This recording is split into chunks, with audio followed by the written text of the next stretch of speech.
Plusieurs années après l'élimination du général de division Qassem Soleimani, tué par une frappe ciblée américaine, le dossier est loin d'être clos. Officiellement, le président iranien Ebrahim Raïssi en appelle à la justice pour que soit traduit devant les tribunaux. Le président américain d'alors, Donald Trump, c'est lui qui a ordonné l'exécution du chef des gardiens de la Révolution.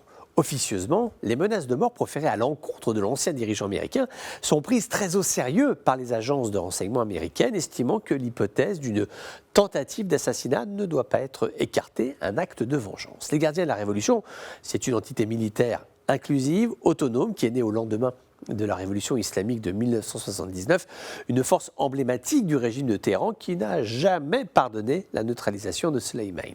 Son successeur, Ismaël Kahani, le commandant de la force Al-Quds, du corps des gardiens de la révolution, est un homme actif, surtout en Irak. Il fait actuellement une tournée dans la ville de Najaf, à la fois pour parler politique, mais également pour parler sécurité. Téhéran soutient un immense conglomérat de groupes armés nommé Force de mobilisation populaire, Hashd al-Sha'abi, environ 120 000 hommes qui, pour certains, sont actuellement à la manœuvre. Opération menée au nord de Bagdad à la recherche de groupes criminels qui apporteraient un soutien logistique aux combattants du groupe État islamique. L'inquiétude des services américains envers le sort personnel de Donald Trump vient de la sophistication des groupes armés. Ils sont de plus en plus nocifs et de mieux en mieux organisés. Par exemple, ils ont compris qu'il ne faut pas être frontal, mais plutôt esquiver, apparaître, disparaître. Par exemple, les frappes anti-américaines auxquelles nous assistons quasiment chaque semaine, à la fois contre des convois de ravitaillement, à la fois contre des lieux de cantonnement de troupes qui sont déployées dans le cadre de la lutte antiterroriste en zone verte près de l'aéroport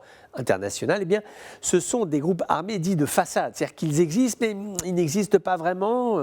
Un des derniers groupes de façade, c'est Saraya Ababil, qui est apparu en 2021. Ababil, c'est le nom arabe d'une munition qui est utilisée sur des fusées improvisées, et ces fusées sont utilisées par un autre groupe. Donc tout cela, en fait, est assez compliqué, tout cela est assez opaque, on a toujours du mal à savoir qui est qui fait quoi.